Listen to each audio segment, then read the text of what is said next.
questions via chat. So let's begin. Tonight we welcome TJ Newman. TJ Newman is a former bookseller turned flight attendant who worked for Virgin America and Alaska Airlines from 2011 to 2021. She wrote much of following on cross-country red-eye flights while her passengers were asleep. She now lives in Phoenix, Arizona. After writing this book, she still lives in Phoenix, Arizona, which is quite incredible that she got this published. She was rejected 41 times. And she came out with this amazing novel that Don Winslow calls Jaws at 35,000 feet. It's been featured in the New York Times Book Review, NPR, and was the Indie Next #1 pick. So check this out. This is the best pick of the summer. We sold a few of these copies, including one customer who won't read it till she gets back from Europe for obvious reasons. There's also another customer who got sunburned at the beach. And then there was I, who was late to work because I got so caught up in this amazing, amazing book. Please welcome TJ Newman. Welcome, TJ. Thank you so much, Michael. It's so nice to be speaking with you. And I'm sorry you were late, and I'm sorry to whoever got sunburned. That's wasn't my goal. I'm sorry. That's okay with me. My coworkers are used to it because I'm always late. But I have to say, Broadway's loss is the literary world's game. And you started your young adult life trying to make it to become the next Philippa Sue or whoever on Broadway. And it didn't quite work out the way you wanted it, did it? We are definitely not going to have a conversation about my upcoming role in some show. So yeah, it definitely did not pan out the way I had hoped. My first dream that I pursued was, like you said, on Broadway. I studied musical theater in college, and then I moved to New York, which is what you do with a degree of musical theater, and started to, do the starving artist path, getting 3, 4, 5 survival jobs, and then spending all morning in auditions, where the casting director may or may not even look up from his notes at you while you're singing and doing your monologue. And then you go to your, to wait tables at night, and then wake up the next morning and do it all over again. It was a lot of rejection and slam doors, or doors that never even opened. And I guess it was my first round of really getting my skin as thick as it could get. You had studied musical theater at Illinois Wesleyan University. Mm-hmm. Did you come out there with high hopes in making it big, or did you just want to try and be happy with being in the cast? Or did you want to become the star? All of the above. I would have taken anything. I mean, I just wanted to be a part of the theater community. And, when you're young and you haven't had your corners knocked off you, New York is the place that will humble you and make sure to do that. So yeah, I mean, I went there with big dreams and high hopes, and none of it panned out. And I left after a few years of giving it a go, and I moved back to Arizona, which is where I'm from. I'm a native. And I moved back in with my parents, and, I'm now left the starving artist path, and I'm now doing the mid-20s, living at home again in my childhood bedroom. What do I do with my life routine? And that's when I got a job at Changing Hands, an independent bookstore in Phoenix, Arizona. So were you always an artistic person? Did literary, musical, did that really appeal to you even when you're younger? Absolutely. I've been a lifelong reader, a lifelong writer, singer, dancer. I've always been a creative person. And when I left New York, I accepted it. It's one of those things, even though I had gotten burned so badly, and even though it had been such rejection, I did realize that look, I'm a creative person, and that's never, ever going to go away. I'm just going to always have to try to express myself one way or another in some sort of creative artistic form. And when I got to the bookstore and working there, it became Mhm. this really wonderful environment where I could be surrounded by people who were also creative and want to talk about books and think about books and talk about stories and stories that were told well.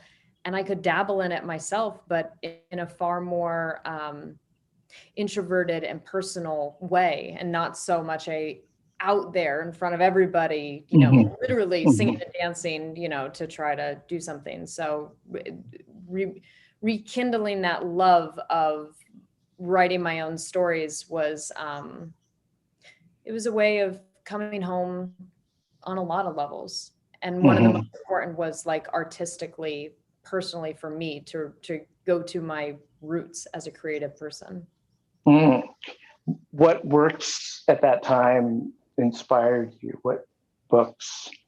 All over the board. And I really do look at Mhm. that time. It was so fascinating to work in the bookstore because, I mean, you just have a different relationship with books when you're surrounded by them and seeing the new releases each and every week. So it really like Yeah. expanded my horizons of the whole, how the whole industry works and how it play, it's like to see the excitement be for like what came out, Mockingjay, the third installment of the Mhm. Hunger Games series. I remember when that came out and how excited everybody was for it. There was just like a buzz in the air. There was such anticipation and people couldn't wait to find out what happened. So it's like that is a totally different experience and a totally different book than trying to think of like another book that I read at that time, Columbine, which is this incredible nonfiction piece about the tragedy of the Columbine school shooting that Mhm. also had me exposed to like this whole other sort of idea of like buzz around a book that clearly has a very different feel and vibe to it. So that's it was really my first look also at the publishing industry from that kind of intimate angle. And that's when I knew it was there, getting that exposure and that sort of broader understanding of the world of books, that I knew like, well, I want to be a part of this world. And it was my time there, Mhm. my lifelong dream of being a writer turned into a concrete goal. Wow. Wow. But you had another change though. Your mother was a flight attendant. Your sister's a flight attendant too, correct? Yep, we call it the family business. And Yeah, I was gonna say, yeah, I was gonna ask you yeah, my father is not a pilot though. That's usually the next question. He is not a Okay. pilot. Yeah, someone had to be outside the industry to keep us all sane. Mhm. Yeah, the opportunity to fly came up, and I knew it was an opportunity that I couldn't pass up because I knew also the benefits of that job. It has a flexible schedule and has travel benefits. And I knew that I could still write and be creative while doing that job. So I left the store and moved to San Francisco to attend initial training with Virgin America. And I flew for 10 years and I only quit earlier this year once I had a book contract. Wow. And it's funny, I think it was on Fresh Air that you were talking about being an attendant and how different it is from the public perception of what a flight attendant is. And I think I got that firsthand 5 years ago. I was flying on a red eye to Miami from LAX, and we had a medical emergency. And we diverted to DFW, Dallas Fort Worth. But to see the attendants in action, I'm thinking, yeah, these are not just people here to serve us. These are people who are, semi paramedics. They could be psychologists. You could be security because you're running the whole backside of the plane while the pilots take care of the flying in the front of the planes. So if you could talk a little bit about what it's like to be a flight attendant as opposed to what the public perceives a flight attendant does. Yeah, thank you, Michael. You hit the nail on the head. That's exactly right. And most people don't make that connection. Most people don't understand, like you said, that demarcation. When the cockpit door is shut, the pilots are taking care of the airframe. That is their duty, to maintain control of the airframe, the aircraft itself. Once that door is shut, we're on our own. So flight attendants and the passengers back there, it is just us. And as you said, there is a very common misconception that you put so diplomatically, but I think what you were not saying is that people see us as sky waitresses and trolley dollies, all these things that, we're just there to bring you a drink and for service. But like you said, in a medical emergency, when you saw that a medical emergency happened, they didn't bring them, a Diet Coke. They brought whatever medical equipment that they needed to take care of the situation. Flight attendants are on board primarily for safety and security, period, full stop. Service, yes, is something we gladly provide. And if that's all you ever see us do, fantastic. That means we're not doing our jobs. Our job is safety and security. And it's been really, really, really wonderful to see that response to this story. I wrote this book because I just wanted to tell a fun story. I just wanted to entertain people. And when I hear things like, I had no idea flight attendants had that much training and were that skilled, and that I had that many, responsibilities and duties and can do so much. This has really, increased my respect for flight attendants. I mean, that's just, it makes me so, so happy to hear that and to see that perspective might have gotten a little broader for people.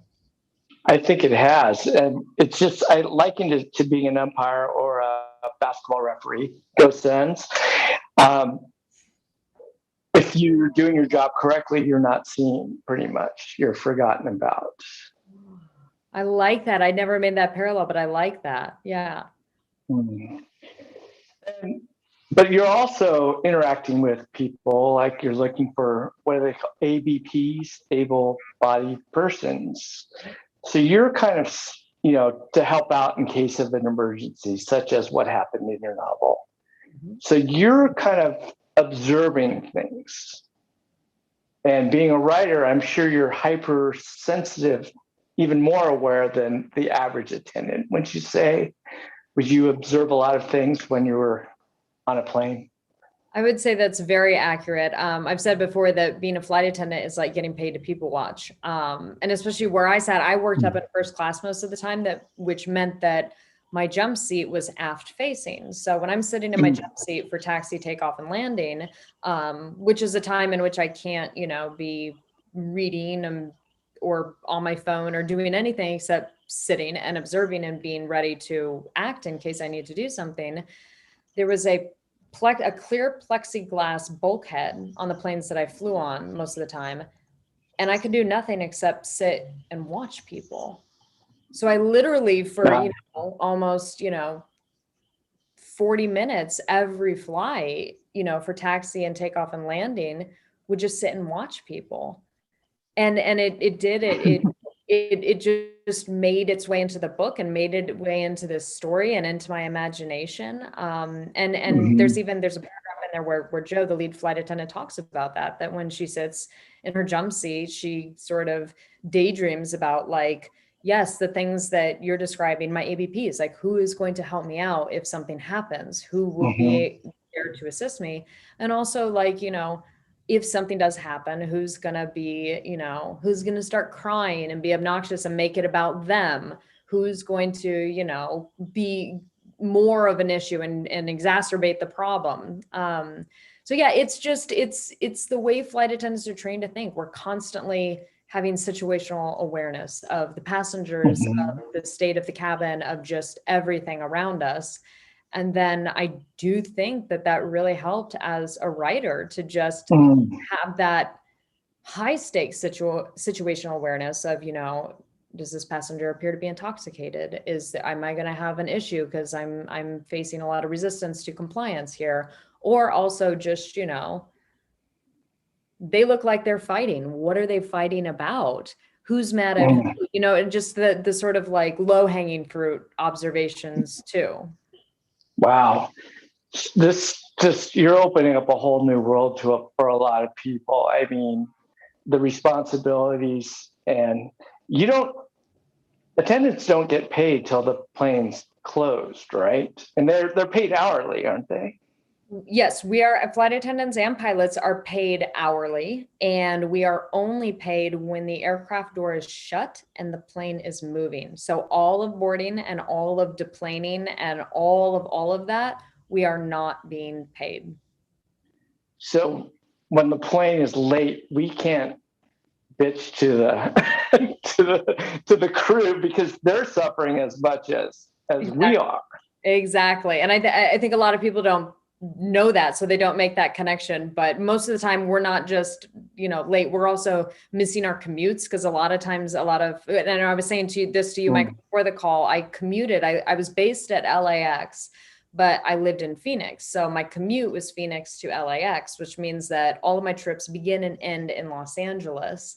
So I hitchhike, for lack of a better word, on another airline to get to LA from Phoenix. Wow. And then hitchhike back, basically. Now, if we're late and we're delayed and we're going to get in late, maybe I've missed my commute flights home that night.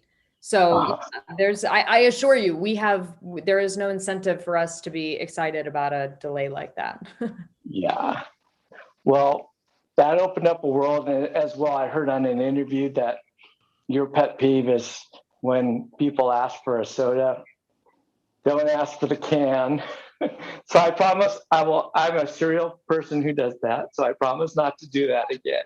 Well, it also, I feel so bad that I said that. I probably shouldn't have said that, because there's a lot of flight attendants could not care less. And sometimes the plane is catered for that, but most of the time it's more like that awkward moment where, the guy sitting next to you orders a Coke, and I give it to him in the cup, and then the person, and then, you say, I want the whole can. And now I have to look at this poor guy that I just gave a cup to and be like, I guess I like him better than you. Oh, okay. I won't do it again. Oh no, but you won't be on. bad. I would give you 2 cans, because now I just feel bad. But you're not working anymore. So. I'm not working anymore. That's right. Which brings us to the book. Was there a particular moment on a flight that you saw that inspired you to write this thriller? Yeah. Was there a time? Yeah. Yeah, there was definitely a specific moment. I was working a red eye to New York from Los Angeles, which is also the flight path in the story in the book. And I was standing at the front of the plane looking out into the cabin, and it's dark and it's cold and it's quiet and everyone's asleep because it's a red eye. And I have this thought that their lives and my life and my crewmates' lives and all of our lives are in the hands of the pilots behind me. And it was the first time that I'd had the flip side of that come to mind, which is that with that much power and responsibility, how vulnerable does that make the pilots? And I just could not shake the thought. And so several days later, I was working a different trip with a different set of pilots. And one day I just threw out to the captain that I was flying with, hey, what would you do if your family was kidnapped and you were told that if you didn't crash the plane, they would be killed? What would you do? And the look on his face terrified me, because I knew that he did not have an answer. And I knew in that exact moment that I had the makings of my first book. Wow. Yeah. Did you start writing notes? I mean, it looked like on red eyes you were jotting notes down. Yeah, I started writing. Yeah, so I worked red eyes primarily, and like I said, I worked up in first class, which meant that I had the forward galley all to myself. So Mhm. after everybody, went to sleep, once I took care of everybody, then the flight got quiet, and I got to get to work on my own stuff. So we weren't allowed to use portable electronic devices, so I couldn't have Okay. like my iPad out with a keyboard. Not super professional as a flight attendant. So I would write by hand, and I would write on really anything that was there. The back of the passenger manifest when we used to print it off. The like a catering bill, the back of a catering bill. And sometimes, I would only have time to jot something down really quickly, like on a cocktail napkin, because someone would say something and I think, oh, that's good, I have to remember that. So I jot it down and like shove it in Mhm. my apron pocket and then carry on. So I started writing on the plane, and then when I would get to the hotel on my layovers, I would transfer everything over into my iPad. And slowly but surely, cobbled together, became a complete story. Wow. I love this tagline. If you don't mind, I'll read this really quick. You just boarded a flight to New York. There are 143 other passengers on board. What you don't know is that 30 minutes before the flight, your pilot's family was kidnapped. For his family to live, everyone on your plane must die. The only way the family will survive is if the pilot follows his orders and crashes the plane. Enjoy the flight. I thought that was amazing. So, if somebody came up to you and asked you, what is your book about at a cocktail party? Say George Saunders or somebody. Hello, I heard you wrote a book. TJ, what's your book about? What would you tell them? Well, once I picked myself off the floor after knowing that George Saunders knew my name and knew that I'd written a book, after I picked myself up from painting, I would probably give him the elevator pitch, which is that falling is the story of Flight 416, a flight from Los Angeles to New York. And what the passengers on board don't know is that just before they took off, the family of their pilot was kidnapped. And he has been told, crash the plane or your family dies. And so it follows the valiant efforts of the crew and the passengers in the air and the FBI and the family on the ground in their attempts to do the impossible. Well, we'll talk about the entire story in a little bit, but I'd like you to share a little bit about the book. Maybe if you can read the prologue or the beginning, because that's the hook. I mean, if somebody picks up your book, I love the tagline. I'm going to read the tagline. The next thing I'm going to do is read the first few pages. And these first pages really grab you. They grab you at the jugular and say, you need to buy this book. So if you could share with people what you wrote in the first few pages. Yeah, I would love to. And that was my goal with the first couple of pages with the prologue, was to set the stakes. Like, you can read the flap copy like you read and hear the elevator pitch that I gave, which are very similar. They're the same concept, which is the concept of the book. And then immediately with the prologue, I wanted to set the stakes where it's like, these are the stakes of this world if it's not a average typical flight. So Mm. is the beginning of the book. When the shoe dropped into her lap, the foot was still in it. She flung it into the air with a shriek. The bloodied mass hung in weightless suspension before being sucked out of the massive hole in the side of the aircraft. On the floor next to her seat, a flight attendant crawled up the aisle screaming for the passengers to put their oxygen masks on. From the back of the airplane, Bill observed it all. The passenger with the shoe clearly couldn't hear what the young flight attendant was yelling. She probably hadn't heard a thing since the explosion. Thin lines of blood trickled out of both ears. The blast had thrown the flight attendant's body into the air and then back down, her head of curly brown hair hitting the floor with a thwack. She lay motionless for a second before the plane went into a steep nosedive. Sliding down the aisle, the flight attendant grabbed at the metal rungs beneath the passenger seats. Clutching onto one, her arms shook as she tried to pull herself up against the plane's downward pitch. As she flipped onto her side, her feet floated and dangled in the air. Debris flew all around the plane. Paper and clothing, a laptop, a soda can, a baby's blanket. It was like the inside of a tornado. Bill followed her gaze down the plane and saw sky. Sunlight shone in on them from a wide opening that had been the overwing emergency exit not 30 seconds ago. The other flight attendant had just stopped there to collect trash. Bill had watched the older, red-headed flight attendant smile, take the empty cup in her gloved hand, drop it in the plastic bag, and then in one explosive moment, she was gone. The whole row was gone. The side of the aircraft was gone. Bill widened his stance as the plane yawed left to right, seemingly unable to keep a straight path. Of course, the rudder, he thought. The whole tail was probably damaged. A crack came from above the brunette flight attendant's head as several overhead bins burst open. Luggage tumbled out, tossed violently about the cabin. A large pink suitcase with wheels shot forward, sucked towards the opening. It hit the side of the fuselage as it went out. A chunk of the aircraft's skin ripped off with it.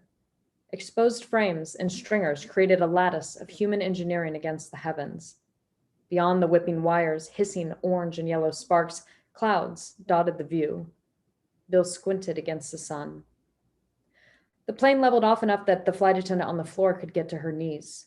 Bill watched her struggle against a body that wouldn't cooperate. She managed to pull her leg forward, only to find her femur sticking out of her thigh. She blinked at the bloody wound a few times, and then kept crawling. "Masks!" she screamed, dragging herself up the aisle toward the back of the plane, her voice barely audible above the deafening roar of wind. She looked over to a man grabbing at the oxygen masks. He caught one and went to put it over his face, but a gust ripped it out of his fingers, plastic and elastic straps flailing. Gray fog choked the cabin in a swirling haze of debris and chaos. A metal water bottle went flying through the air, smacking into the crawling flight attendant's face. Blood began to pour from her nose. "He's been shot! My husband! Help!" Bill looked to the woman pounding her fists against her husband's lifeless torso. 2 small circles in his forehead streamed red over his eyes and down his cheeks. The flight attendant brushed the curls out of her face as she pulled herself up on the armrest for a closer look. They weren't bullets. They were rivets from the plane. The plane vibrated violently and the floor began to buckle. Bill could feel everything shifting beneath him. He wondered if the airframe would hold.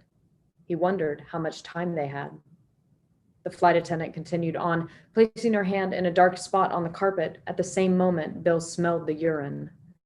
The flight attendant looked up at the man in the aisle seat. He stared off in a state of shock, the puddle spreading at his feet.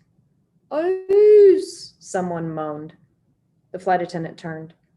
Bill watched the passenger on the other side of the aisle extend her hands to the young woman, holding out a fleshy chunk of something. The flight attendant recoiled. Looking up, the passenger's chin and neck were painted crimson. "Ice!" she repeated, a wave of gut gushing out of her mouth. It was her tongue. Bill glanced over his shoulder to the back wall, watching the cord of the interphone thrash in the wind as the flight attendant crawled toward it. He looked to the other side of the galley. The third flight attendant lay crumpled on the floor, a toppled carton of juice next to her. Bill turned his head to the side, watching the glugs of orange mix with the pool of red around her body. The brunette dragged herself at last to the end of the aisle, packets of sugar and mini creamers crunching against her uniform. She reached a hand forward, but yanked it back. A pair of black dress shoes blocked her path. The flight attendant looked up. Lying at Bill's feet, broken and bloodied, her jaw hung open, but no words came. Bill's tie flapped in the wind. The sound of the engine screamed at them both, willing something, anything to happen.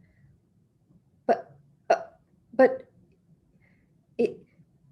if you're, the flight attendant stammered, looking up at Bill, betrayal written across her face.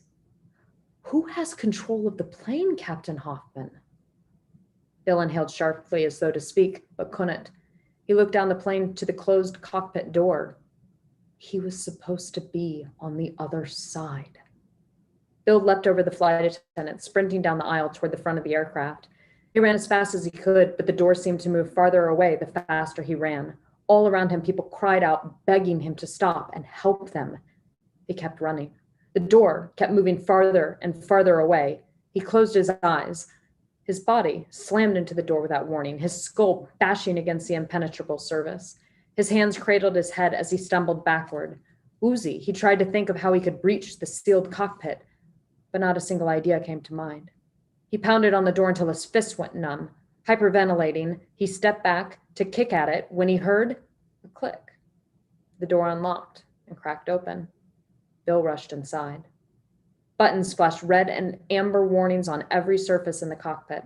A loud, incessant alarm screeched, the shrill noise intensifying in the tiny space.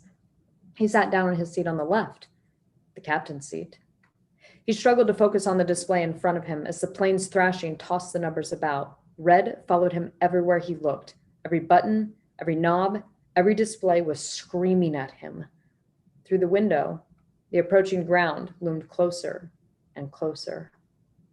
Get to work, Bill ordered himself. His hands stretched out in front of him. Frozen. Damn it, you're the captain. You need to make a decision. You're running out of time. The alarms got louder. A robotic voice repeatedly commanded him to pull up. What about asymmetrical thrust? Bill turned his head. From the co-pilot's seat, his 10-year-old son, Scott, shrugged. He was wearing his solar system pajamas. His feet didn't touch the ground. You could give that a try, the boy added. Bill looked back to his hands. His fingers refused to move. They just hung in the air. Fine then, do it the hard way. Dive and use speed to keep a straight line. He turned again to see his wife now reclined in the chair. Arms crossed, she gave him that smirk. The one she used when they both knew she was right. God, she was gorgeous. Sweat dripped down his neck as he struggled to move and take action. But he remained paralyzed in fear, terrified he would make the wrong call. Carrie tucked her hair behind one ear as she leaned over, placing a hand on her husband's knee. Bill, it's time. He gasped for air as his body shot upright. Moonlight poured through the crack in the curtains to streak across the king-size bed. He scanned the room for the flashing warnings. He listened for the alarms, but heard only a neighbor's dog barking outside. Bill dropped his head in his hands with an exhale. Same one? Carrie asked from the other side of the bed. He nodded in the dark.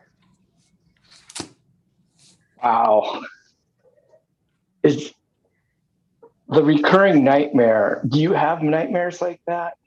You know, I don't, but it is part of the reason why I wrote the prologue as I did was because it is a very typical thing for pilots to have recurring nightmares like that.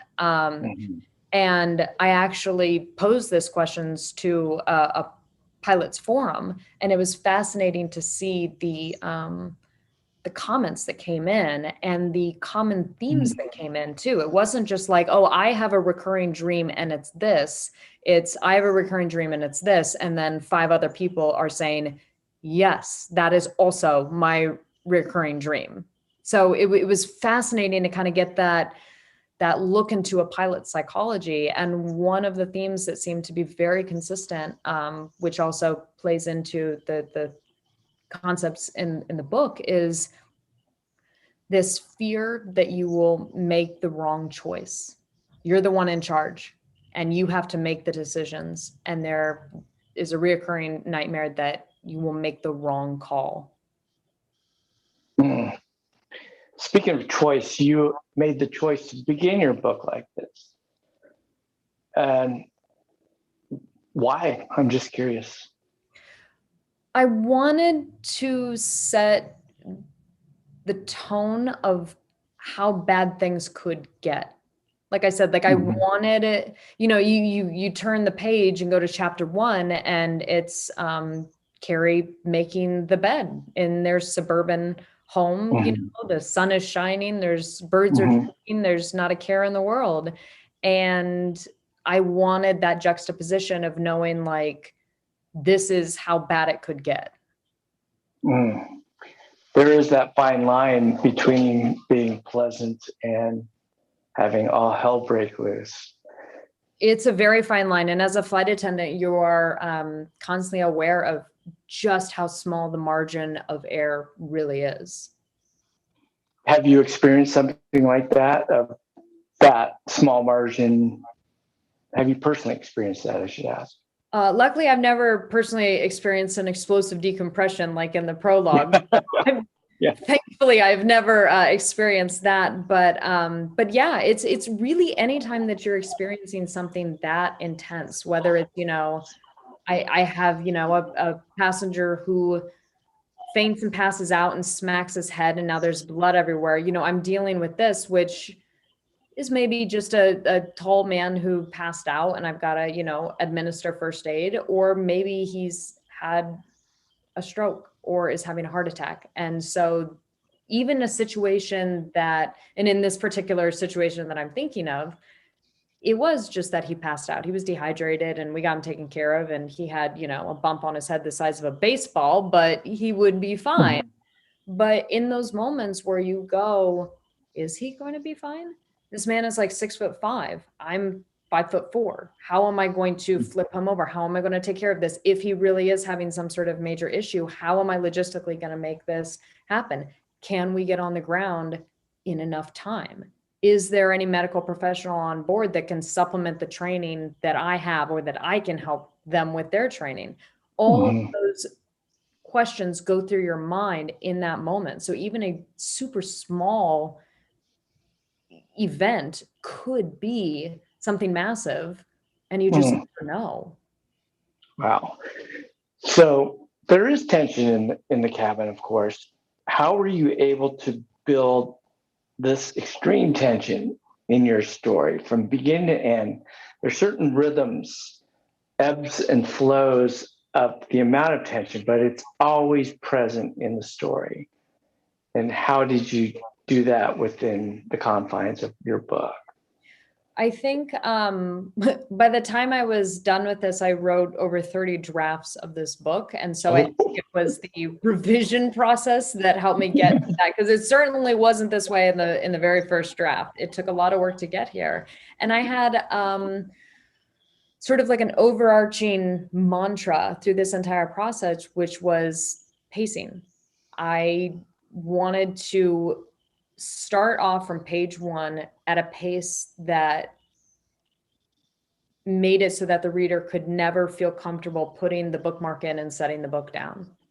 And so each time I did a pass of this story, the story just got tighter and tighter and sharper and sharper. And some of the last revisions that I did were once I had an agent, and my agent, Shane Salerno of the Story Factory, has a background in screenwriting. He works in movies, and he taught me how to look at this story from sort of like the tight lens of screenwriting. And he kind of taught me the concept of like punching in and punching out with every chapter. So once I started looking at the story from that standpoint of like, what is the moment that I'm punching in to the story, to where from the very first second that you start that chapter, you have to keep going.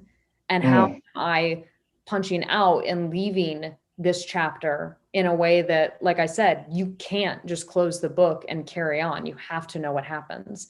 And once I had that kind of like laser focus into that specific goal, it just, it all just did that final tightening.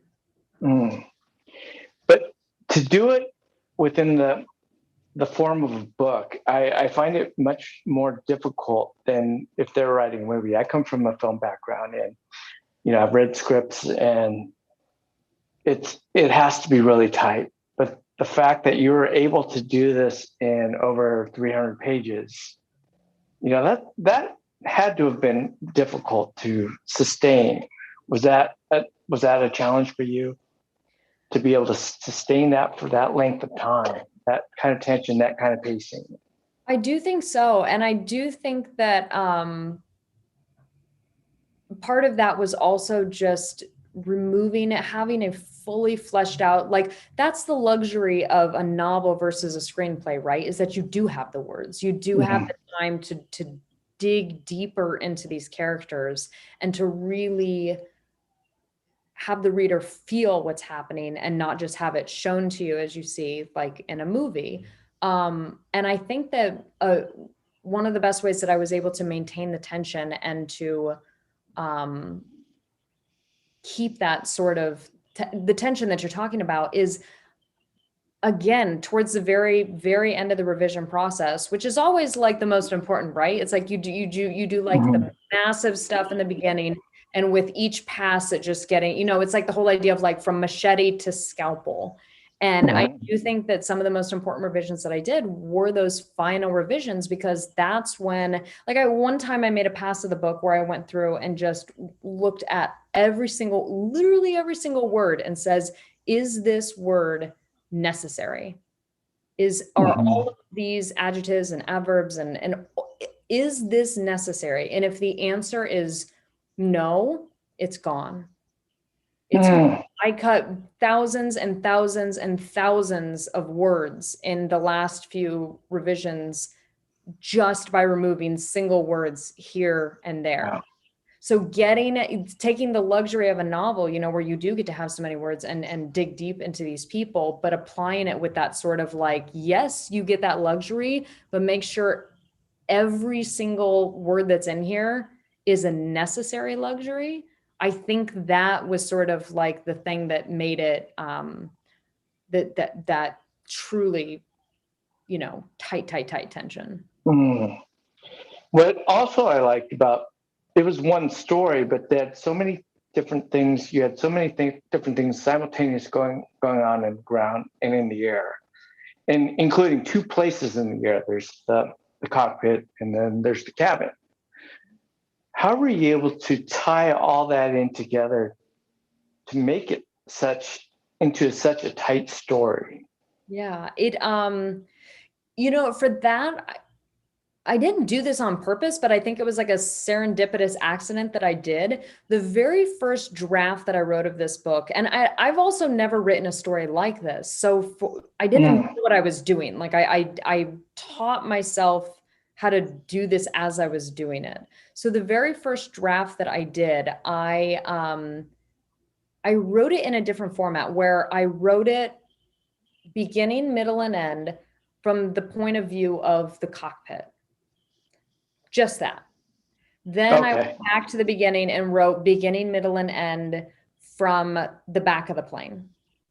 And then I went beginning, middle, and end from the ground. And then I went beginning, middle, and end to like a plot line that wasn't even included. That just disappeared entirely over the revision process. But so as each sort of point of view went through beginning, middle, and end, by the last time you're hearing the story told, you now have the full picture. So like each time you're getting a little more of a piece of the puzzle that is being laid down.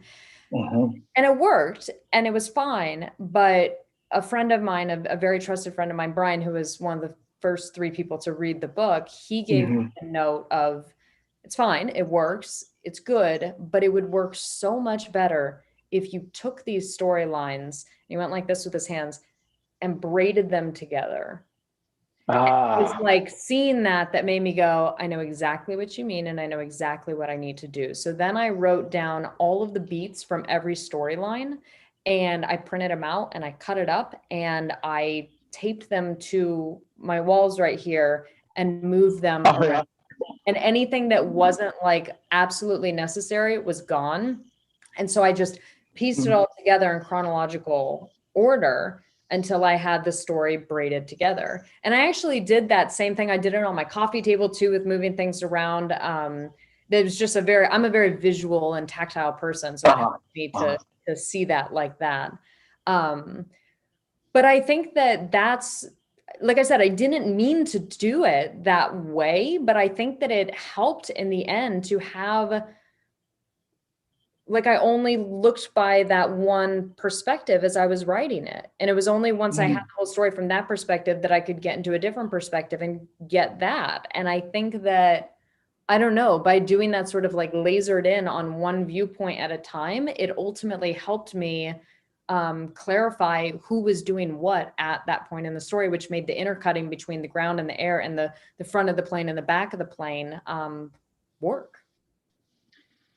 Because it did work, and I don't think it would have worked as well if you didn't have such strong characters. And your characters are very individualistic, but they all become a team or even a family, I should say later. But if you could talk a little bit about your characters, because I think they all have their identities from the good guys to the bad guys.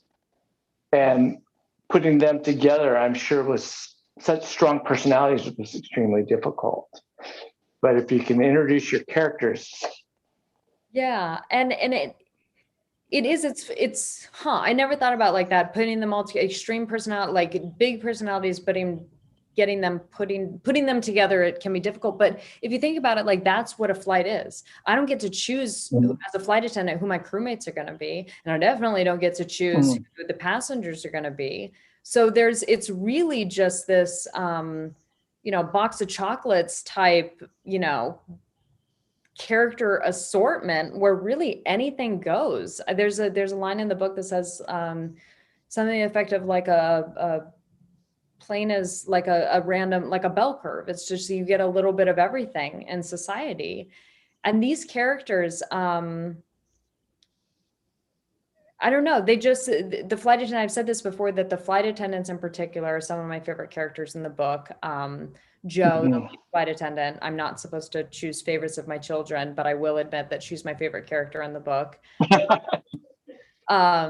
They came to my mind fully formed. It was as though they just walked through the door as people that had entire lives and existences and existed outside of my mind. And they're all fictitious creations of my mind, but that's how just like clear I knew who they were. You've got Joe and Big Daddy, who are your seasoned vets who have been flying forever. Joe is the lead flight attendant. She is a force of nature. She is the consummate professional flight attendant who, if things go sideways, she's going to be able to handle business. And then you've got Big Daddy who can get away with murder and is the type of flight attendant that I would fly with, where I would say like, I don't know how you just said that to them, because if I said that, I would be fired instantly.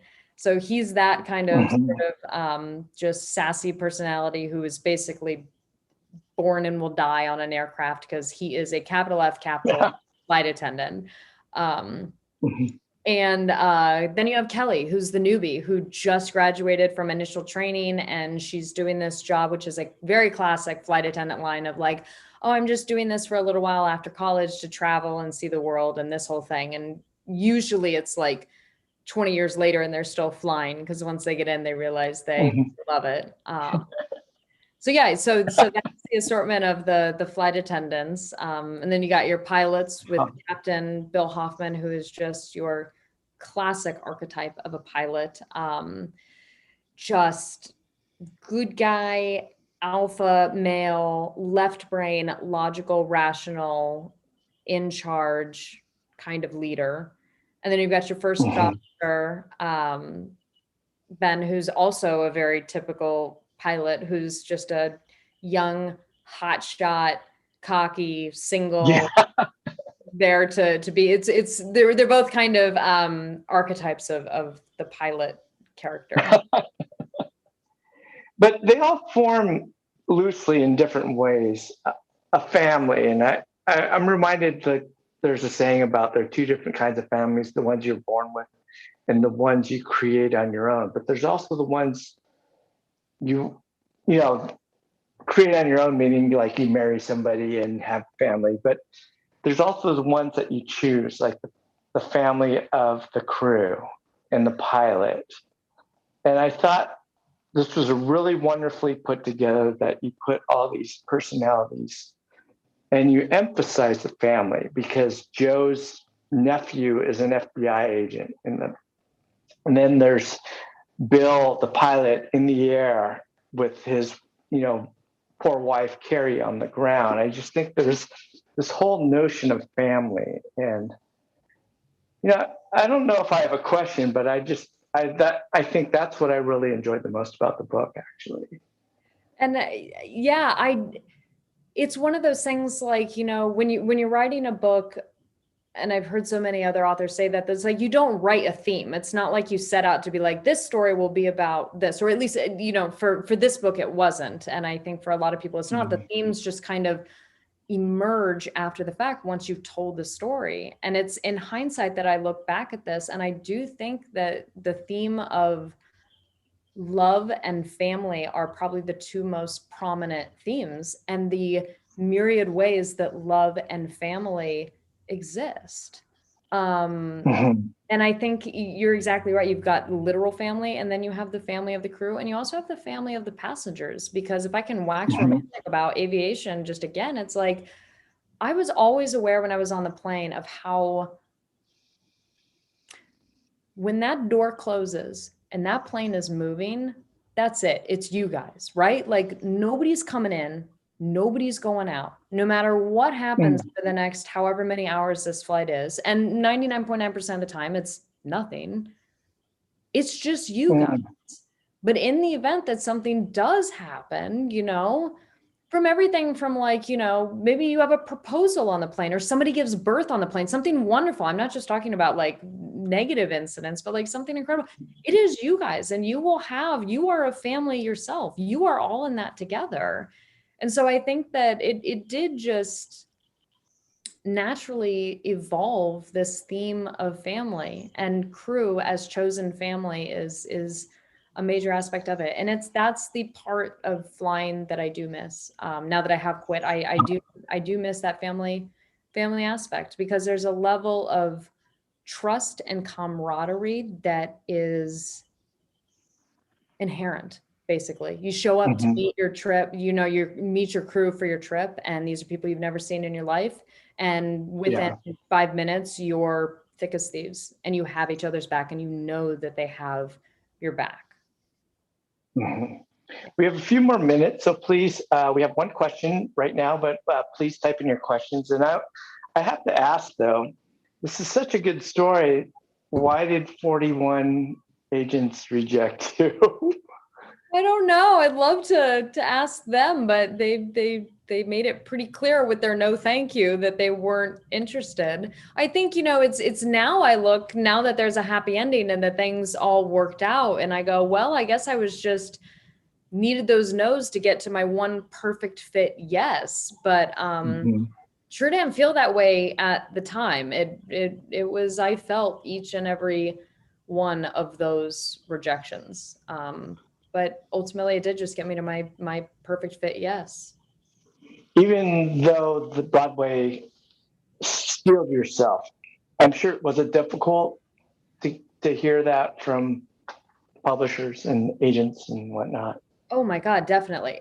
Absolutely. I believed firmly in this story. I believed had a bedrock belief that this was a story that people would enjoy hearing, and that the story was good. But did I have confidence that I told it well, or that I was good enough and that the book was good enough? No. And it was very, very tempting to listen to that voice inside that said, what are you doing? Listen to these 41 professionals who are in the industry that know what they're talking about, who are telling you that this is not good enough. Listen to them. Give up. What are you doing?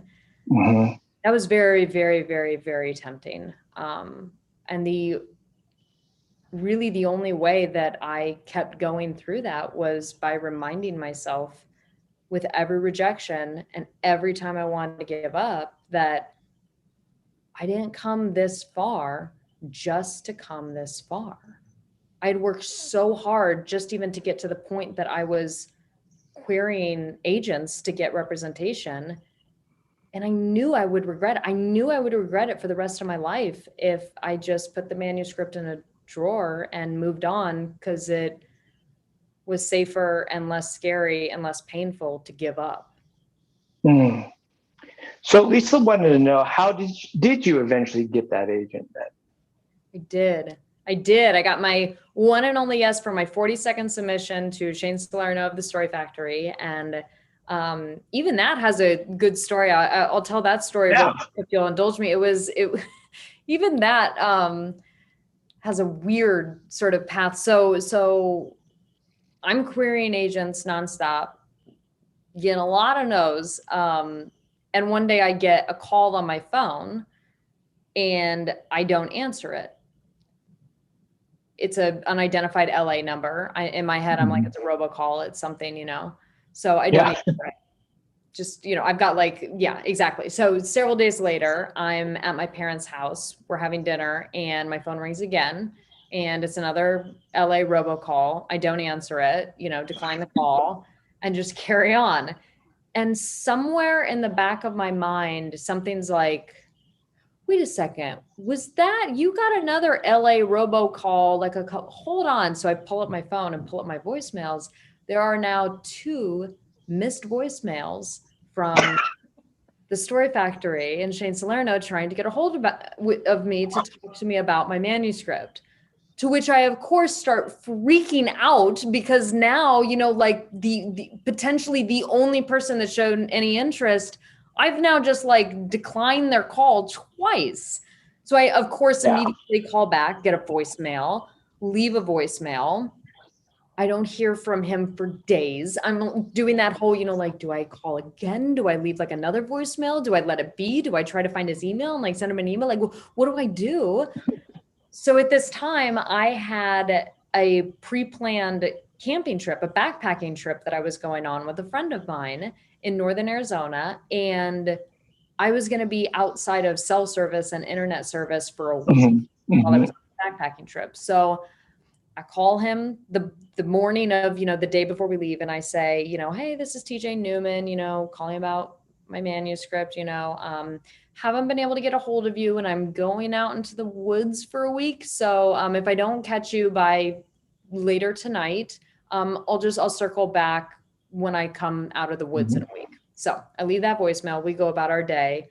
And that night we're driving back from the restaurant to the hotel to go to sleep, to then wake up, before dawn the next day to go backpacking.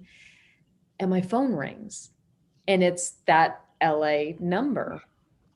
So I'm driving the car and the phone rings and I just pull over to the shoulder of the road and throw it in park. And mind you, it's nighttime, it's dark out, we're in the woods. My friend has no idea what's going on. And she also has no idea that I've written a book. Now, I hadn't told hardly anybody in my life that I was working on this and had been for a very long time. I was scared and embarrassed and I just didn't tell anybody. So she has no idea. So she's just looking around in the woods, what are we doing? What's going on? And I turn to her and I say, this is going to be really weird, but I promise you I will explain everything, but I have got to take this call. And I answer the phone and I have what is the first conversation with my now agent, Shane Salerno, and it goes exceptionally well. And she's listening to me being trying to sound confident and also calling myself TJ, when my name is Tori, she knows me as Tori. So I'm, having this conversation about my book and this, and yes, I'll email you the manuscript, all this whole thing. And the call ends and it's silent in the car. And I turn to her and she's just staring at me what was that? And I look at her and I go, I don't know for sure, but I think there's a really good chance my entire life just changed. And it had. Wow. Yeah. And that's not the end of it. I mean, T wanted to know, he's halfway through the book, loves it. And he wants to know, he reads like a movie, he says. So we'll go on T's question. Is it going to be a movie? With any luck, yes. The a completely mind-blowing turn of events. The film rights have been, optioned. They've been bought by Universal Pictures. So Yeah, I mean, fingers crossed they will turn it into a movie, and someday we'll see this story on the screen, which is just, oh, unbelievable, unbelievable to me. I really, like, my goal was just to get this book published. That really was it. I was like, this story is good and I want people to read it. I think it's good. I want to get this book published. But now, New York Times bestseller and a book deal or a movie deal, Mhm. it's just, it's incredible. I think you're being a little modest about the movie deal because there was actually, I look at the trades, Hollywood Reporter, there was a bidding war for the rights to this book.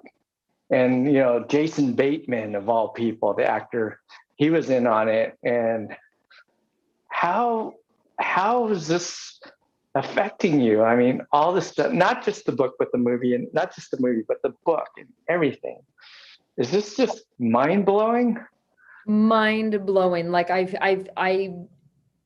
don't fully know how to process any of this. Like remember 41 rejections, 30 some drafts, like, and now I'm hearing things like, you're in a heated bidding war for the movie rights. Like, I am not the person that's in a heated bidding war for anything. So understanding that, grasping that, accepting that has been really difficult. And I remember Shane, my agent, calling me at one point during that week when this heated bidding war was happening. And he says to me, he said to me, he's like, yeah, we're up over 1 million now. And I swear to you, Michael, I told him, 1 million what? Like, I didn't understand. Like, I really just didn't get it. Like I said, this is so foreign. And so, yeah, so it's not me being modest. It's me being like, I literally cannot believe any of this is happening, especially because like I'm still here just in my like 1 bedroom place, just me, like nothing has like changed Mhm. in like a real way. It was all happening during 2020 and 2021 too, when it's like, we're all still going through the pandemic and reeling Mhm. with what that meant and being alone in our homes. So it was like everything changed, but nothing changed. It's been wild. It's been a really incredible time. Wow. Well, the last question is from Lisa, and I want to know this too. Did you sign it in your contract that you become a flight attendant in the movie, or are you going to get a part in the movie? Look, Hitchcockian cameo or something like that. Definitely was not written into the contract, but I now that I'm hearing that, that's a good idea. Maybe I should have, but like maybe if I can do like, how Stan Lee just kind of like appears in his movie Yeah, as like the delivery yeah, guy or something. Yeah, that would be fun. Or like, the passenger in like 18 Echo that you see like the forehead from there up, just yeah. over the seats. I don't know. It would just, like I said, just the thought that this would someday be potentially made into a movie is just enough. That's, yeah, enough. You could be the disgruntled attendant who complains about the the the passenger who asked for a can of Coke or something like that. There you go. Exactly. And Michael, you can be the passenger that asked for the can of Coke. There, in closing, there's that old adage of you writing what you know, and I found it interesting because you wrote the story because based around something that you know, but it also put a thought in my head that it looks like you truly got to know yourself while writing this, in terms of who you were as an artist, using your past, and if you can close with what your feelings about this whole process has been in terms of the artistic side of things. Yeah. Thank you for that. I think it's been really neat now that it's like a week after publication and everything has kind of happened. Now that some of this is like rearview mirror and I'm looking back on it in hindsight. And the thing that's really struck me over the last week is how much every step along this journey makes sense now. And I'm reminding myself that as this journey was happening, going back to college and studying musical theater, failing in New York, getting the job at the bookstore, becoming a flight attendant, working on this, the rejection, none of this felt at any point in time in this path that there was a big picture, that there was a grand reason that all of this was happening. Mm, It's only mm, now that I look back and I go, oh my God, it had to be that way. And it's been very reassuring and validating to know that the pain and the struggle and the uphill nature was just part of it. And I hope that anybody looking at this journey that I've been on, that I've been lucky enough to be on, can put that into their own life and say, and realize that, like, if I can do this, anyone can do this. I didn't know what I was doing. I didn't have an in. I didn't, I didn't know what I was doing. I just kept moving towards my dreams and what felt true to me. And it's only now in hindsight that any of it makes sense. And so I look at that and I use that as a method or as a model for myself going forward to remind myself that it's like things don't seem like they make sense as you're going through them, but just keep moving with good intentions and faith towards what you want and keep showing up to do the work and keep going, and incredible things can happen. mm. Well, Tori Newman, I am so glad it all worked out. And I look forward, take some time off, promote this book, but I look forward to the next one. I know it's a 2-book deal, so you'll have to write eventually. But in the meantime, thank you for joining us here at Chaucer's. This has been my absolute pleasure, Michael. Thank you so much. And thank you to everybody out there who joined us tonight. This was really, really lovely. And hopefully next time we can do it in person. I hope so too. Thank you. Good night, everyone. Good night.